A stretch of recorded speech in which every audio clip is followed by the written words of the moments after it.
నెతన్యాహుకు blood cancer అని అన్నారు. దీని గురించి తెలుపగలరు? నెతన్యాహు మీద చాలా స్టోరీస్ వచ్చాయి. నెతన్యాహు చనిపోయాడని చెప్పేసి వీడియోలు చేసిన వాళ్ళు కూడా ఉన్నారు. అది వేరే విషయం. జస్ట్ ఊరికే లైటర్ వెళ్ళి చెప్తారా సార్ దీని గురించి? రూమర్సే, ఇవన్నీ రూమర్సే, అలాంటివి ఏమీ లేవు ప్రస్తుతానికి. ఈజ్ ఓకే, బాగానే ఉన్నారు ఆయన. కాకపోతే ఈ యుద్ధం కొనసాగాల లేదా అన్నది ఇజ్రాయిలీ ప్రెషర్ కూడా చాలా ఉంది అమెరికా మీద. మనం గతంలో కూడా చర్చించాం. డొనాల్డ్ ట్రంప్ని ఏదో విధంగా బెంజమిన్ నెతన్యాహు బ్లాక్మెయిల్ చేస్తున్న విషయం మనకు తెలుసు. ఏదో వీక్నెస్, డొనాల్డ్ ట్రంప్ వీక్నెస్ వాళ్ళ చేతిలో ఉంది. మరి అది ఎప్స్టీన్ ఫైల్సా కాకుండా ఇంకేదైనా ఇతరత్ర ఇన్ఫర్మేషన్ వాళ్ళ దగ్గర ఉందా మనకు తెలియదు. కాబట్టి డొనాల్డ్ ట్రంప్ బెంజమిన్ నెతన్యాహు ఏం చెప్తున్నాడో అది తప్పకుండా వింటున్నాడు.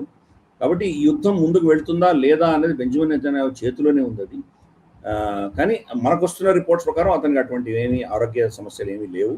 కొన్ని రూమర్స్ ఉంటాయి, ఎలాగో ఇవన్నీ కూడా ఫేక్ న్యూస్ చాలా ఉంటాయి.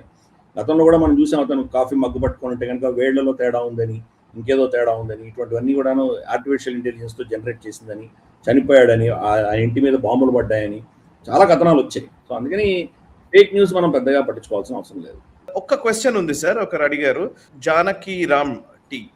If Iran do preemptive strikes on US naval force near Hormuz, will it reset war clock 60 days?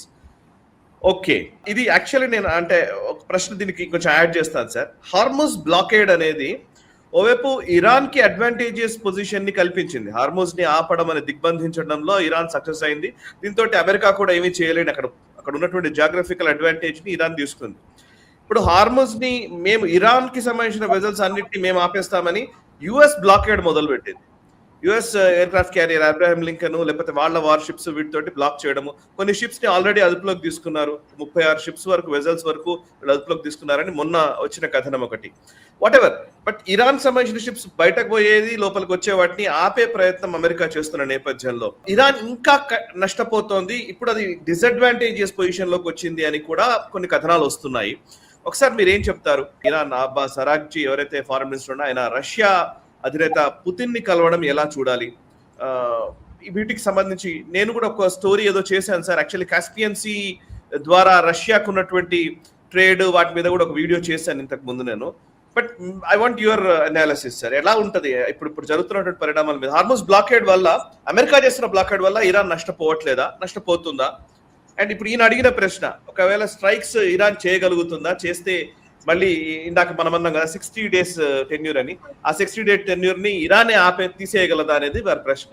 అంటే ఇప్పుడు 60 day టెన్యూర్ అయిపోయింది, ఎందుకంటే 60 days యుద్ధం ఆగిపోయింది కాబట్టి ఇప్పుడు అఫీషియల్ సీజ్ ఫైర్ ఉంది కాబట్టి ఇరాన్ ఫైర్ చేసినా అమెరికా ఫైర్ చేసినా డొనాల్డ్ ట్రంప్ కొత్త యుద్ధంగా చిత్రీకరించే ప్రయత్నం చేస్తాడు.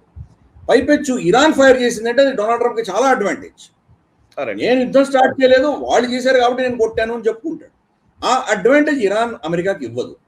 అందుకనే యుద్ధం ఇరాన్ స్టార్ట్ చెయ్యదు ఈసారి. చాలా క్లియర్గా చెప్తున్నాను నేను.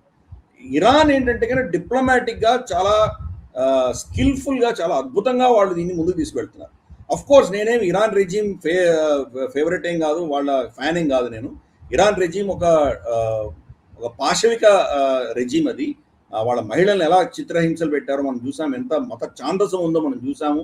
వాళ్ళు ఈవెన్ మన కాశ్మీర్లో ఆర్టికల్ 370కి వ్యతిరేకంగా, అలాగే ఇక్కడ ఏదో ముస్లిమ్స్ అందరినీ పీడిస్తున్నట్టు కమెనీ ట్వీట్లు చాలా ఉన్నాయి. కాబట్టి నేను ఆన్ రికార్డ్ చెప్తున్నాను, ఇరాన్ ఏం నా ఫేవరెట్ దేశం ఏం కాదు, ఆ రెజీమ్ ఏం ఫేవరెట్ కాదు.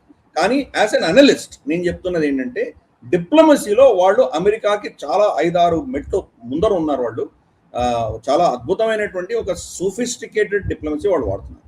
కాబట్టి ఈరోజు వాళ్ళని ఏ అంశంలో కూడా వాళ్ళని తప్పు పట్టలేకుండా వాళ్ళు మేనేజ్ చేసుకుంటున్నారు. స్టేట్ ఆఫ్ హార్మోజ్ని వాళ్ళు అఫీషియల్గా మూయలేదు. వాళ్ళు ఏమంటున్నారు, అక్కడ చాలా థ్రెట్ ఉంది, ఎస్కార్ట్ చేయడానికి మాకు పైసలు ఇవ్వండి అని అంటున్నారు. మేము సురక్షితంగా మిమ్మల్ని అక్కడి నుంచి తీస్తున్నాం కూడా మాకు పైసలు ఇవ్వండి అంటున్నారు. అది కూడా అఫీషియల్గా చెప్పట్లేదు, బయట క్రిప్టో కరెన్సీలో వెళ్తున్నాయి వాళ్ళకి.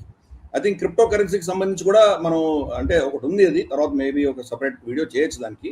ఎవరైతే ఇప్పుడున్నటువంటి ముస్తఫా కమనీ ఎవరైతే ఉన్నారో అతను, వాళ్ళందరికీ చాలా క్రిప్టో కరెన్సీలు ఉన్నాయి. ఈ ట్రాన్సాక్షన్స్ అని కూడా క్రిప్టో కరెన్సీలో ఎక్కువ జరుగుతున్నాయి, డైరెక్ట్గా జరగట్లేదు. షాడో కాబట్టి ఎవరికి తెలియదు ఫండ్స్ ఎక్కడి నుంచి ఎక్కడ మూవ్ అవుతున్నాయో తెలియట్లేదు అవి. బట్ కీలకంగా ఏంటంటే కనుక ఈ డిప్లొమాటిక్ మూవ్స్లో అమెరికానే ఫస్ట్ తప్పు చేసేలా వదిలిపెడుతున్నారు. ఇరాన్ ఎక్కడ కూడాను ఎవరైనా నిష్పక్షపాతంగా దీన్ని కనుక అనలైజ్ చేస్తే తప్పు అమెరికా తట్టే వేలు చూపించే దిశగా ఇరాన్ దాన్ని పవర్ కలుపుతుంది. అన్ఫార్చునేట్లీ డొనాల్డ్ ట్రంప్ ఫూలిష్ గా తప్పులు తనే చేస్తున్నాడు.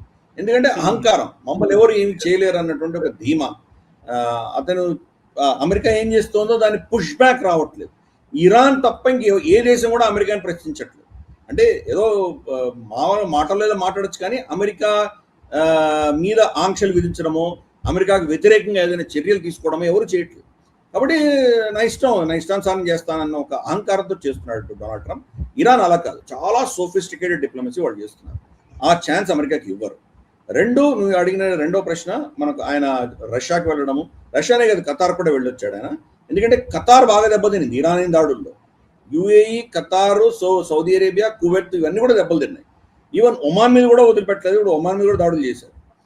కానీ బాగా దెబ్బతినింది ఖతారు, తర్వాత మనకు యుఏఈ గణనీయంగా దెబ్బతిన్నాయి. సౌదీ అరేబియాలో మోస్ట్లీ వాళ్ళ అమెరికన్ అసెట్స్ దెబ్బతిన్నాయి. వాళ్ళ ఆయిల్ ఫీల్డ్స్ లో ఒక దాడి జరిగింది, కానీ అది తప్పితే మిగతా అన్ని కూడాను అమెరికన్ ఇంట్రెస్ట్ మీద దాడి జరిగింది. సో ఖతార్కి సంబంధించి ఆయన అరగాచి ఖతార్కి వెళ్ళడము, తర్వాత మనకు రష్యాకి వెళ్ళడము, వ్లాడిమిర్ పుటిన్ కలిసి రావడం అంతా కూడాను బ్యాక్ ఎండ్ ఛానల్లో చాలా చర్చలు జరుగుతున్నాయి. చాలా స్పష్టంగా ఇరానియన్ డెలిగేషన్, ఇరానియన్ వాళ్ళ స్పోక్స్ పర్సన్స్ అందరూ ఏం చెప్తున్నారంటే, పాకిస్తాన్ మీడియేషన్ చేయట్లేదు, పాకిస్తాన్ పోస్ట్ మ్యాన్ పని చేస్తోంది, మా మెసేజ్లు అమెరికాకు అందజేస్తోంది, అమెరికా మెసేజ్లు మాకు అందజేస్తోంది, అంతకుమించి వాళ్ళు మీడియేషన్ చేయట్లేదు అని చెప్పారు. మీడియేషన్ కోసం వాళ్ళు ఖతార్ని తర్వాత రష్యాని అప్రోచ్ అవుతున్నారు. వాళ్ళు రష్యా తర్వాత మనకు డొనాల్డ్ ట్రంప్ మధ్యలో చర్చలు జరిగినాయి.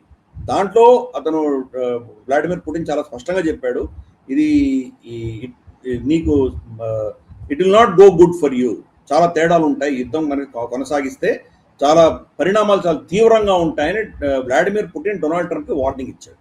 అంటే దాని వెనకాల ఆఫ్ కోర్స్ ఇరాన్ ఎటువంటి మెసేజ్ ఇచ్చిందో మనం అర్థం చేసుకోవచ్చు బ్యాక్ ఎండ్లో. అంటే ఈసారి అమెరికా కనుక మళ్ళీ దాడి చేసిందంటే వాళ్ళు దేని టార్గెట్ చేయబోతున్నారో ఆల్రెడీ చెప్పారు. సో ఆ ప్రాంతం అంతా కూడాను అమెరికా హేట్రెడ్ మొదలవుతుంది, ఇప్పుడే మొదలైంది. అమెరికా అక్కడ మళ్ళీ తల ఎత్తుకొని తిరగలేనటువంటి పరిస్థితి తీసుకొచ్చే ప్రమాదం ఉంది ఇరాన్ చేయదలుచుకుంది. ఆ మెసేజ్ వెళ్ళింది కాబట్టి బ్యాక్ ఎండ్లో ఖతారు, తర్వాత రష్యా, అమెరికా మీద, మనకు సౌదీ అరేబియా మీద, వీళ్ళ మీద అందరూ ఒత్తిడి తీసుకొచ్చే ప్రయత్నం వాళ్ళు చేస్తున్నారు. ఇంట్రెస్టింగ్ ఏంటంటే కనుక ఈ నెల May 1 నుంచి May 31 వరకు United nations security council chairmanship China దగ్గర ఉంది. కాబట్టి చైనా స్పష్టంగా చెప్తోంది, ఈ యుద్ధం గురించి మేము చాలా డిస్కషన్స్ కాన్ఫరెన్స్ లో పెట్టదలుచుకున్నామని చెప్తున్నారు. వాళ్ళు చాలా స్పష్టంగా ఇది ఇల్లీగల్ వార్ అని చెప్తోంది చైనా. ఇది ఇజ్రాయెల్ అమెరికా అన్లీష్ చేసిన ఇల్లీగల్ వార్ అని చెప్తాం. సో ఇవన్నీ కూడా ఏంటంటే ఏదో విధంగా డొనాల్డ్ ట్రంప్ని డిస్కరేజ్ చేసి మళ్ళీ దీన్ని కొనసాగించకుండా ఈ సీజ్ ఫైర్ ఇలాగే కంటిన్యూ అయ్యి ఎంతకాలం ఉంటుందో చూద్దాం అన్న దిశగానే వాళ్ళందరూ ప్రయత్నాలు చేస్తున్నారు. ప్లస్ బ్యాక్ ఎండ్లో ఈ హార్మోజ్ బ్లాకేడ్స్ అన్ని ఎత్తేయండి, ఇదంతా నడిచే పని కాదు అని చెప్పేసి అమెరికాకి మెసేజ్ కూడా వెళ్తున్నాయి. చూద్దాం ఎన్ని రోజులు ఇది డొనాల్డ్ ట్రంప్ దాన్ని హోల్డ్ ఆన్ చేయగలడో మనకు అర్థం కావట్లేదు. ఈరోజు డొనాల్డ్ ట్రంప్ 2 దేశాల మీద చాలా సీరియస్ గా బ్లాకేడ్ పెట్టాడు. ఒకటి ఇరాన్ హార్మోజ్ అయితే, రెండవది క్యూబా గురించి మనమే మాట్లాడేటది 4 నెలలైంది అక్కడ మొత్తం బ్లాకేడ్ పెడితే. నీళ్లు లేవు, వాళ్ళ ఆహారంతో ఇబ్బందులు ఉన్నాయి, వాళ్ళకు మంచినీళ్లు లేవు, వాళ్ళకి ఎలక్ట్రిసిటీ లేదు, వాళ్ళకు మొత్తం బ్లాకేడ్ తోటి మందులు లేవు, చాలా కష్టాల్లో ఉన్నారు వాళ్ళు. సో ఒక ఒక ఒక రాక్షస ప్రవృత్తి అన్నది మనం ఈరోజు డొనాల్డ్ ట్రంప్ నుంచి చూస్తున్నాము. ప్రజలు ఇబ్బంది పడుతున్నారు. తన టార్గెట్స్ అచీవ్ చేసుకోవడానికి ఈ దేశాలు తనకు దాసోహం అనాలి, తన చక్రవర్తి అన్నటువంటి దీంట్లో సామాన్య ప్రజలు కష్టపడుతున్నటువంటి విషయాలు ఏవైతే ఉన్నాయో ఇవన్నీ కూడా చైనా యునైటెడ్ నేషన్స్ లో వాళ్ళు మాట్లాడబోతున్నారు. ఆల్రెడీ గాజా గురించి చెప్పింది చైనా, అలాగే మనకు లెబనాన్ గురించి చెప్పింది. అందుకని it is not going to be easy. వచ్చే 1-2 నెలల్లో డొనాల్డ్ ట్రంప్ అంత ఈజీ పనిగా నాకేం కనిపించట్లేదు. వాళ్ళ కాంగ్రెస్ లో వ్యతిరేకత రాబోతుంది, కొన్ని హియరింగ్స్ రాబోతున్నాయి, ఇంపీచ్మెంట్ ప్రొసీడింగ్స్ హెగ్జిట్ వ్యతిరేకంగా వస్తోంది. అలాగే మనకు వాళ్ళ కోర్ట్స్ లో దీని మీద కొన్ని కేసులు పెట్టేటువంటి పరిస్థితులు వస్తున్నాయి. సో ఈ క్రమేపీ ఒక విధమైనటువంటి టైటనింగ్ మనం చూస్తున్నాము. దాన్ని తట్టుకోవడానికి డొనాల్డ్ ట్రంప్ ఏం చేస్తారంటే బహుశా రిస్క్ తీసుకొని ఇరాన్ మీద దాడులు చేసేటువంటి అవకాశాలు లేకపోలేదు. చూద్దాం హౌ దిస్ ఎండ్స్ అన్నది చెప్పడం చాలా కష్టం. But let's keep watching, let's see. ఈ వీడియో మీకు నచ్చినట్టయితే లైక్ చేయండి, 10 మందికి షేర్ చేయండి. అలాగే కామెంట్ల రూపంలో మీ అభిప్రాయాలను మాతో పంచుకోండి. Nationalist hub group of channels ను సబ్స్క్రైబ్ చేసుకుని తెలుగునాట జాతీయవాద జర్నలిజాన్ని ప్రోత్సహించండి. ఈ వీడియో కింద ఉన్న బెల్ ఐకాన్ పై క్లిక్ చేయడం మర్చిపోవద్దు.